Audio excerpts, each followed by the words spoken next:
సెంటీమీటర్లు ఉంటుందండి.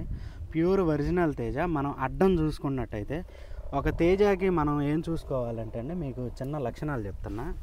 ఈ ఫ్రూట్ సైజు వచ్చేసరికి 8 నుంచి 9 సెంటీమీటర్లు, 10 సెంటీమీటర్ల దాకా వెళ్ళాలి. మనకి అడ్డం వచ్చేసరికి 0.8 ఉండాలి. అప్పుడు ప్యూర్ ఒరిజినల్ తేజ కింద అయితే వెళ్తుందండి. మనం చూసుకున్నట్టయితే ఆల్రెడీ మనం ఈ వెరైటీని అయితే మనం స్కేల్తో కొలతలు కొలవడం జరిగింది. అన్ని రకాల ప్రయత్నాలు చేయడం అయితే జరిగింది. ఇది ఆల్మోస్ట్ మాకు నేను చూస్తున్నది ఇది సెకండ్ ఇయర్. పోయిన సంవత్సరం శాంపిల్ ఇచ్చాం రైతులకి. శాంపిల్ ఇచ్చిన తర్వాత ఒక రైతు 42 క్వింటాలు అయితే హైయెస్ట్గా తీయడం జరిగింది ఈ వెరైటీని. ఈ జాక్పాట్ అనేది ఇక్కడ ఇప్పుడు కూడా ప్రజెంట్ నాకు తెలిసి 40-42 దాకా వస్తాయండి. ఇది కూడా వస్తుందా? 100% అంటే అర్థమవుతుందండి. ఎందుకంటే క్రాప్ సెట్టింగ్ బాగుంది కదా.